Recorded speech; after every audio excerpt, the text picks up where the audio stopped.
profundamente a economia russa. Quando você tinha muita propaganda, eu era criança, Paulo, e aí o que eles mais gostavam de mostrar no Jornal Nacional era um dissidente. O cara fugiu da União Soviética, né? Quando alguém fugia da União Soviética, era notícia por uma semana. O Alberto Quironi está dizendo, olha que interessante como é que os países se reorganizam, né? As sanções contra o Irã resultaram no grande acordo econômico entre Irã e China também, né? O país vai sofrendo, sendo isolado, vai lá e fecha um acordo com a China. Eu acho que é um aspecto importante. Tinha um outro comentário anterior sobre se os países não vão perder a confiança no dólar como moeda internacional. A gente falou no começo da transmissão aqui. Paulo, vamos falar então sobre a questão brasileira, né? Você lançou um vídeo hoje falando sobre política fiscal, né? E tentando, na verdade, avançar no que seria a política fiscal do governo do ex-presidente Lula. Pelo que eu já ouvi de algumas pessoas, o que se fala, na verdade, é tirar o teto de gastos, mas não quebrar a ideia de responsabilidade fiscal. É ter um cenário de estabilidade a longo prazo, permitindo também crescimento econômico. Então, como é que você está vendo esses debates sobre a saída do teto de gastos e como organizar isso? Eu concordo com essa vertente que você descreveu. Eu acho que é importante, sim, remover o teto de gastos, mas se deve colocar alguma coisa no lugar, alguma coisa que sinalize responsabilidade. Você precisa remover o teto de gastos, porque é uma regra mal pensada, nós já conversamos aqui sobre isso, mas também porque o governo vai ter que entrar, se o Lula ganhar, o governo vai ter que entrar com uma política fiscal expansiva, ampliando gastos, de preferência gastos que tenham um efeito multiplicador sobre a economia, né? Por exemplo, investimento público, transferências sociais, programas sociais, né? Que cumprem uma dupla função, né? Eles aliviam a pobreza, que é um problema gravíssimo, e ao mesmo tempo colocam dinheiro na mão de quem gasta, e, portanto tem efeito multiplicador sobre a economia como um todo. Então o governo vai ter que fazer isso, só que eu acho que ele ao mesmo tempo terá que sinalizar, isso é uma coisa controvertida, hein, que eu vou dizer aqui, mas eu acho que ao mesmo tempo ele terá que sinalizar uma preocupação com a responsabilidade fiscal no longo prazo. Isso se obtém, no meu modo de ver, criando um compromisso, certa disciplina, não essa regra rígida e absurda do teto de gastos, mas regras mais inteligentes e flexíveis que já estão em discussão, entende?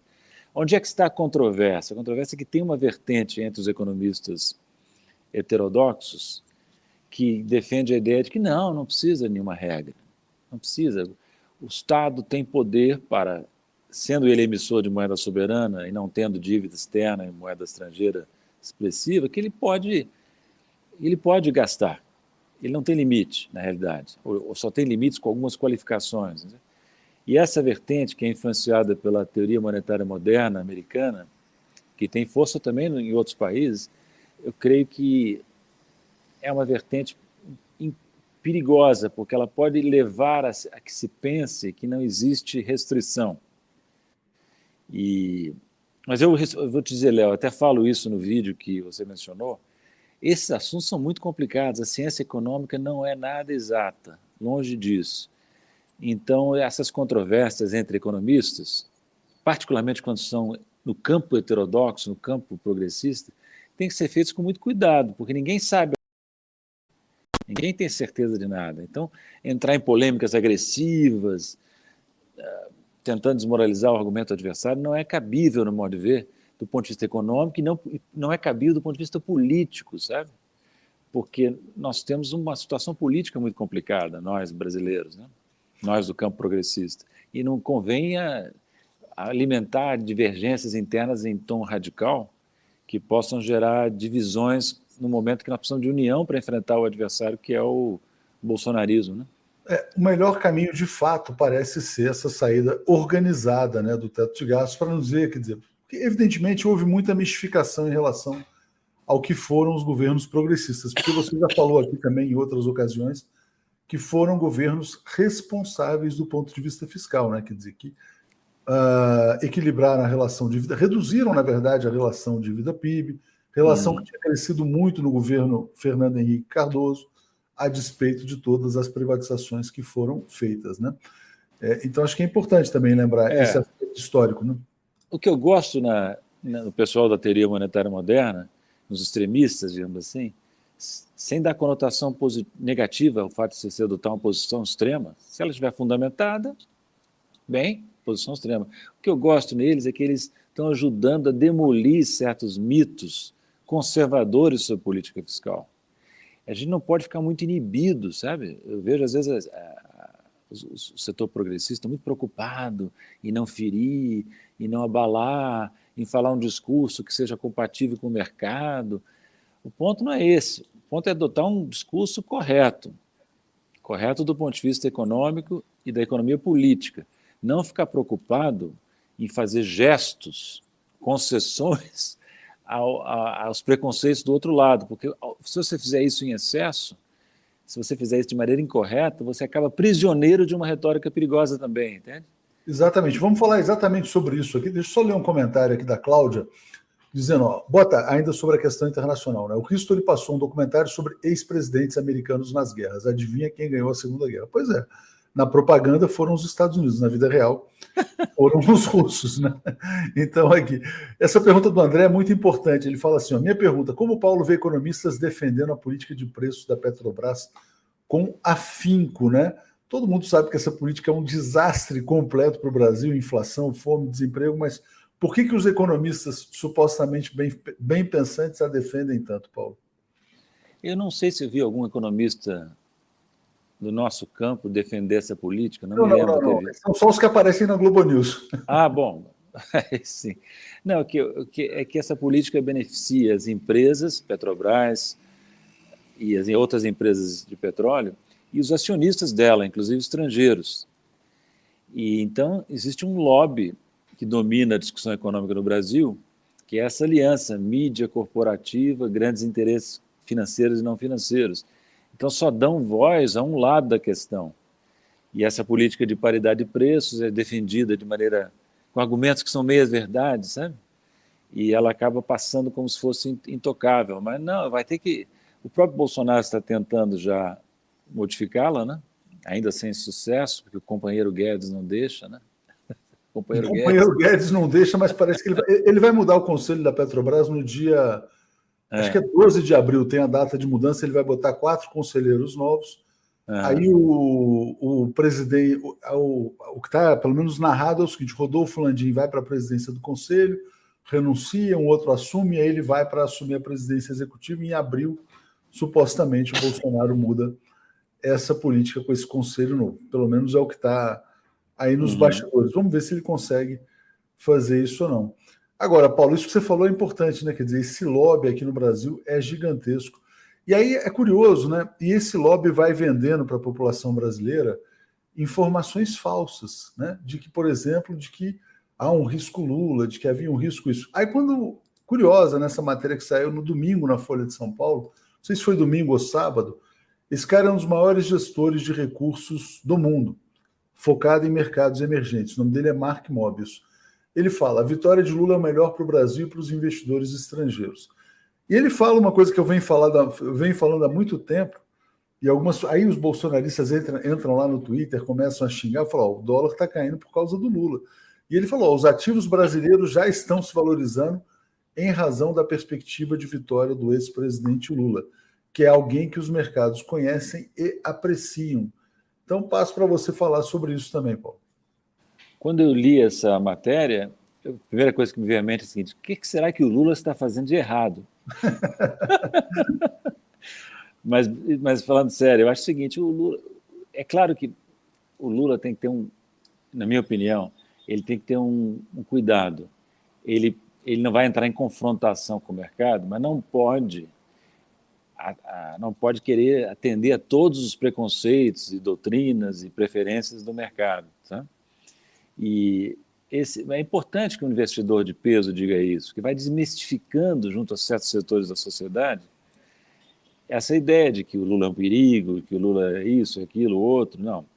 Aliás, eu acho que a boca pequena, a gente já escuta isso, a boca pequena, e a boca não tão pequena, já existe uma sensação, mesmo entre os detentores do capital, de que não dá para continuar com Bolsonaro e que Lula é uma melhor opção, né? Lula será uma melhor opção.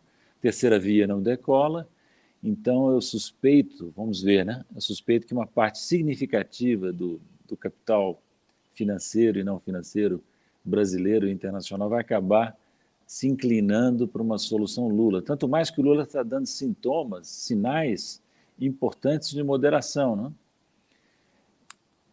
Na escolha do vice, na maneira como se refere a temas econômicos. Ele oscila um pouco, né? Mas, de uma maneira geral, ele se posiciona de maneira moderada, né? O Lula é um moderado, né? A gente sabe disso. Não, e nesse caso da Petrobras, né, Paulo, se ele vai fazer uma mudança radical, pelo menos até agora ele tá escondendo, ele fala do preço, da inflação, tal, mas ele não está sinalizando com nenhuma grande ruptura, embora provavelmente vá fazer coisas diferentes. Né? Ele também não pode botar todas as cartas na mesa, né? Exatamente. Então ele certamente está se preparando para enfrentar todas essas questões. Ele tem especialistas na área de petróleo junto a ele, mas ele não pode ficar dando detalhes sobre o que vai fazer, porque pode gerar reações defensivas e pode até gerar imitação do adversário. Se ele aparece com uma ideia muito boa, o adversário vai lá e imita. Exatamente. Deixa o Bolsonaro fazer besteira até a eleição, né? Pena que o povo brasileiro vai sofrer com isso. Pior que o Bolsonaro, quando imita mal, né? Então queima as ideias e fatura politicamente no curto prazo, executa mal e queima as ideias. Né? Então, realmente, com o Bolsonaro é difícil. Né? E olhando as pesquisas, né, Paulo, o Bolsonaro ele não consegue, mesmo ampliando gastos, fazendo auxílio emergencial, R$ 400, liberando fundo de garantia, a população mais pobre percebe que há uma transitoriedade nisso aí, né, de que não é uma coisa estrutural. Então, ele não está conseguindo crescer, vamos dizer assim, entre a população mais vulnerável, apesar de todos esses programas. Você falou assim do Lula dando sinais de moderação na escolha do vice. Hoje, essa segunda-feira, houve um movimento político importante, que foi a desistência do Guilherme Boulos em São Paulo, em disputar o governo de São Paulo, vai ser candidato a deputado federal. Essa saída do Boulos, ela fortalece muito o projeto do Fernando Haddad, que já está com 24% na pesquisa e sem o Boulos já vai para 30%, 31%. Eu queria, você nasceu na cidade de São Paulo, Paulo? Eu sou carioca, mas meu título é daqui. Eu morei 17 anos aqui, nunca transferi o título aqui para cá. Então, eu vejo você como paulista, vamos dizer assim, na verdade. E aí eu queria te perguntar como é que você vê as chances do Fernando Haddad em São Paulo e falar um pouco sobre a importância também de um eventual alinhamento entre São Paulo e o Brasil, caso Haddad e Lula vençam. O Haddad teve duas grandes vitórias, né? A desistência do Alckmin, que desistiu de disputar o governo de São Paulo de novo e aceitou ser visto Lula, e agora a saída do Boulos, que era um fator de divisão dos votos da esquerda. Né? Eu entendo que, não vi exatamente a notícia, mas eu entendo que essa saída do Boulos, que vai ser candidato a deputado, tem como contrapartida a promessa, que eu não sei se tornou pública, de que ele terá o apoio do PT, do Lula e do PT, para disputar a prefeitura daqui a 2 anos e pouco, né? A prefeitura de São Paulo. Eu acho que é um arranjo perfeito do ponto de vista da esquerda, né? Não divide. O Haddad agora, não digo que esteja garantido, mas claro que nada é garantido em eleição. Ele vai enfrentar um candidato bolsonarista potencialmente forte, que é o ministro Tarcísio, né? Então você vai ter repetição no estado de São Paulo da polarização nacional entre Lula e Bolsonaro. Aqui vai ser Haddad e Tarcísio replicando a polarização nacional. Então eu vejo o seguinte, São Paulo vai ser muito influenciado pela eleição nacional. E aqui nós temos de novo um perfil, o Haddad faz o perfil amplo, tendo o apoio do Alckmin, que é muito influente no estado, sobretudo no interior, pelo que eu sei. Tendo o apoio do Lula, que lidera as pesquisas, o Haddad tem uma chance muito grande de ser governador de São Paulo. Não, e agora tem o apoio do Boulos, né, que é muito forte junto à juventude também. Pois é, apoio do Boulos. Se o Márcio França for levado a desistir, cresce ainda mais a possibilidade do Haddad ganhar. Então, acho que ele se aproxima. Aí você tem uma situação muito boa, né? Caso o Lula vença e o Haddad vença, eles vão estar o estado mais importante do país alinhado com com o presidente da República, né? Isso então, e aí eu queria muito te importante. perguntar, eu quero te perguntar exatamente sobre isso, antes agradecendo aqui a assinatura do Pablo Pandolfo e a Maria Lúcia Carvalho, porque um dos focos da tensão política no Brasil nos últimos anos era o fato de São Paulo sempre antagonizar com o governo federal, ou pelo menos, na verdade, dos governos progressistas para cá, né? Já houve alinhamento, por exemplo, Fernando Henrique e Mário Covas. Havia até divergências entre os dois, né? O Covas era menos privatizante do que FHC, contestou muito a venda do Banespa e tal, mas do Lula em diante, você sempre tinha São Paulo como um polo competitivo na política nacional. Como é que você vê o efeito econômico disso, se houver esse alinhamento? Muito positivo, eu acho, porque vai dar consistência ao projeto nacional do Lula, né? É por isso que ele tem se empenhado tanto para eleger o Haddad aqui, né? Aqui em São Paulo. Isso vai ser um fator muito importante no fortalecimento do projeto nacional do Lula, porque São Paulo é São Paulo, né? É a principal fonte de poder econômico do país, é a cidade politicamente mais importante, a cidade de São Paulo, junto com a cidade de Brasília, né? Deixou o Rio de Janeiro no chinelo em termos econômicos, políticos, culturais. Então, você ter aqui a verdadeira caixa de ressonância do Brasil não é mais o Rio, como se dizia antigamente, né? Eu sou carioca, até lamento isso, mas é São Paulo. É São Paulo, uma cidade vibrante, o estado é vibrante. Então, é muito importante que eu torço muito para que o Haddad seja bem sucedido nessa campanha que ele vai enfrentar agora em 22, né? Muito bem. Então vamos acompanhar. Eu acho que as coisas estão se acelerando, né? De fato, você mencionou o Alckmin. Acho que na próxima semana já vai ter algum evento, provavelmente algum evento comum entre o Alckmin e o presidente Lula, já no anúncio oficial dessa chapa. Paulo, o que mais você acha que é importante se destacar na economia brasileira? A gente está começando um ano muito mal, né? Os primeiros indicadores aí de janeiro, fevereiro, mostrando uma economia praticamente estagnada ou em retração, dependendo do setor, inflação em alta, taxa de juros subindo. Vai ser um ano de recessão econômica aqui no país, esse ano eleitoral? Olha, antes da crise da guerra na Ucrânia, o quadro já era muito difícil. Era um quadro de economia estagnada ou crescendo muito pouco, com inflação cedendo muito devagar em relação ao nível alto do ano passado e superando o teto da banda inflacionária que o Banco Central persegue. Isso antes da invasão da Ucrânia, né? Agora, com as repercussões econômicas mundiais dessa crise, você vai ter preços como combustíveis aumentando, como já está acontecendo, outras matérias-primas, alimentos, portanto, afetando a inflação brasileira aqui, que já estava pressionada, né? A reação qual será? Muito provavelmente, o Banco Central terá uma política monetária de juros básicos maior do que teria na ausência dessa invasão.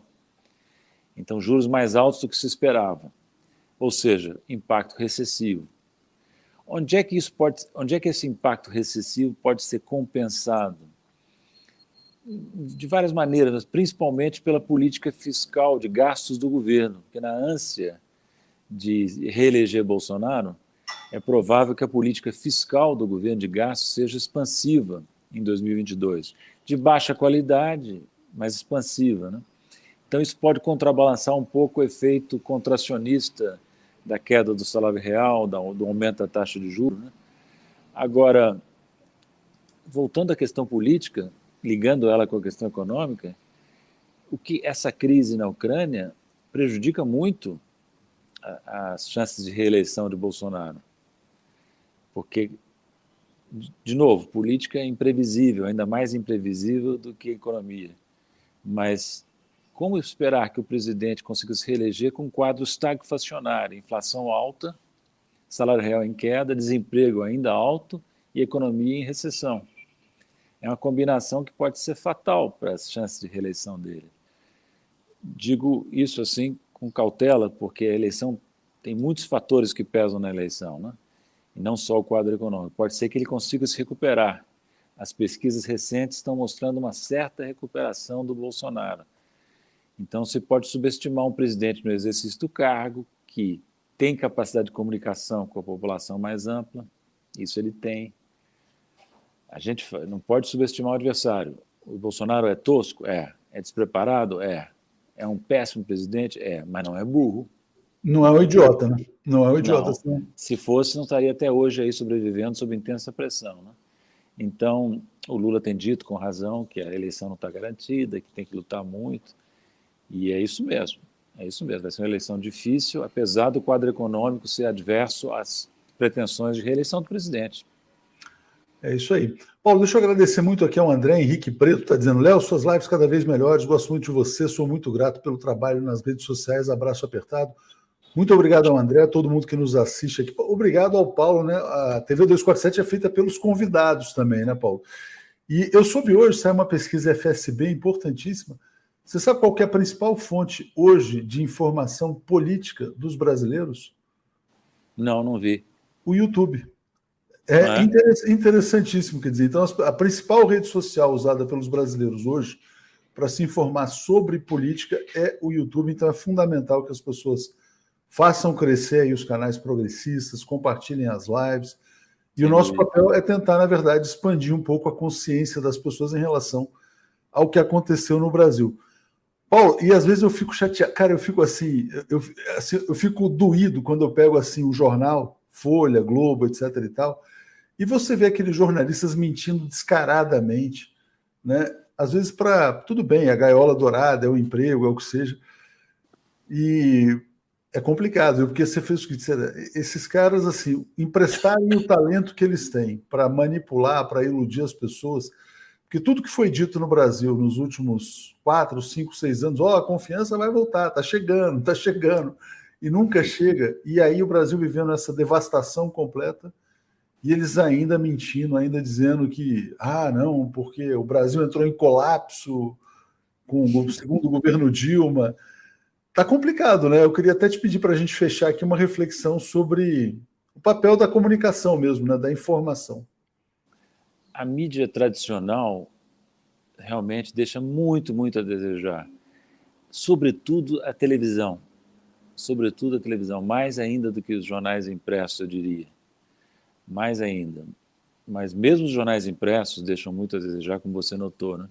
Mas, felizmente, nos últimos anos, surgiram esses canais alternativos, entre os quais se inclui com destaque o seu, 247, mas há outros também, né? E hoje o brasileiro que quer se informar tem maneiras de contornar o que era antes um monopólio da mídia tradicional, né? Praticamente um monopólio. Então, hoje a pessoa pode ligar a televisão se quiser, se amolar horrores ouvindo aqui, mas não precisa. Pode ligar no YouTube, como você disse, e ter uma variedade de pontos de vista. Não só pontos de vista de esquerda, mas de direita, de centro, né? E essa pluralidade é que é fundamental para que o país se fortaleça, né? Uma comunidade em que o contraditório apareça, né? E se nós tivéssemos só a mídia tradicional, esse contraditório estaria sepultado. Ninguém saberia nada de relevante, né? Exatamente. Agradeço muito aqui a Flávia PB fazendo um comentário aqui muito gentil, agradeço. A Olivia fala: Léo, quando pesquisam aparece que o canal é financiado pelo PT. Aí você vê o seguinte, aí você pega as maledicências, né, Paulo? O canal TV 247, financiado pelos assinantes, é uma das maiores comunidades de membros assinantes do YouTube na América Latina, né? Então é importante que as pessoas saibam disso, e é financiado pela publicidade. Então as pessoas vêm, entram anúncios, tem assinantes, tem membros, as pessoas sabem que estão pagando. Faço um apelo, então, para que todo mundo assine em brasil247.com/apoio ou seja membro. E agora dá para assinar até com o Google no site. É muito simples, a pessoa em 2 cliques lá vira assinante. Aqui a meta, segundo o Cristiano Antunes, é 2022, Lula presidente e a gente com 1 milhão de inscritos. Paulo, acho que é isso. Te passo aí para fazer uma palavra final. Te agradeço muito aí. Foi ótima entrevista, falamos de vários temas. E acho que vamos ter conteúdo aí interessante para o fim de semana. A gente, em geral, pega as entrevistas e publica no fim de semana também. Obrigado, Léo, pela entrevista, foi um prazer. Obrigado também por publicar meus artigos regularmente. Hoje saiu um que foge um pouco aos temas que nós discutimos. Escrevi uma crônica sobre Fernando Pessoa, sobre como eu conheci Fernando Pessoa. Às vezes a gente precisa respirar um pouco, sair dessa questão econômica, sair da questão política, mesmo com essa ameaça de terceira guerra mundial que nós estamos vivendo. Então, eu procurei diversificar um pouco e agradeço o espaço que você me concede. Paulo, importante, vamos botar o seu artigo na tela aqui para as pessoas respirarem, né? E aí eu vou te pedir para falar, então, como você conheceu, a gente tem alguns minutos aqui, como você conheceu Fernando Pessoa, né? Porque realmente, eu vou te falar como eu conheci o Fernando Pessoa. Eu conheci o Fernando Pessoa era uma banda de São Paulo, meio punk na época, que tinha feito uma versão do poema em linha reta, né? Nunca conheci quem tivesse tomado porrada. Tal. Eu fui me interessando, aí você vai do poema em linha reta para tabacaria. Enfim, mas agora é com você. Como você conheceu o Fernando Pessoa, então? Eu vou tentar ser sintético, nosso tempo agora é curto, mas foi de uma maneira insólita, porque eu morei muito tempo no exterior, meu pai era diplomata, então tinha pouco contato com literatura brasileira e portuguesa, na verdade, né? E foi só mais velho por causa de uma namorada que eu tive entre os 18 e 22 anos. Ela era uma pessoa muito culta, inteligente, morreu recentemente, infelizmente, e eu era um pedante, assim, um chato, muito pior do que sou hoje, aos 18 anos, né? Então, falava muito em cultura, intimidava muito a minha namorada, e ela um dia me disse assim, olha, eu escrevo, viu? Ah, você escreve? Então me mostra. Ela não queria mostrar e finalmente mostrou um texto maravilhoso, sobre um marinheiro que naufragava, se perdia numa ilha, né? E eu fiquei impressionado com o texto, mas ela não queria mostrar e nunca mais escreveu nada de semelhante. Passaram uns anos, eu achei o texto dela numa gaveta, reli e disse, ela não escreveu isso. Aí deu uma tremenda prensa, né? Ela mesmo com medo confessou que era do Fernando Pessoa. Aí eu fiquei impressionadíssimo, fui atrás da obra dele e fui de encantamento em encantamento, mensagem, os heterônimos, livros do desassossego, né? E eu cito alguns poemas nesse artigo, um que eu acho maravilhoso, que é um poema de amor, que começa assim, o amor quando se revela não se sabe revelar, sabe bem olhar para ela, mas não lhe sabe falar. Quem quer dizer o que sente não sabe o que há de dizer, fala parece que mente, cala parece esquecer, e continua lindamente. Ou seja, é um gênio, né? Olha, eu vou repetir uma coisa que eu já disse várias vezes. Vale a pena saber português só para poder ler Fernando Pessoa no original. Fantástico, é isso, tá vendo? Paulo Moreira Batista Júnior, além de tudo, poeta. Paulo, muito obrigado a você, a todo mundo que nos assistiu. Vamos em frente, daqui a 15 dias tem mais, a gente volta aqui. Valeu. Abraço. Obrigado.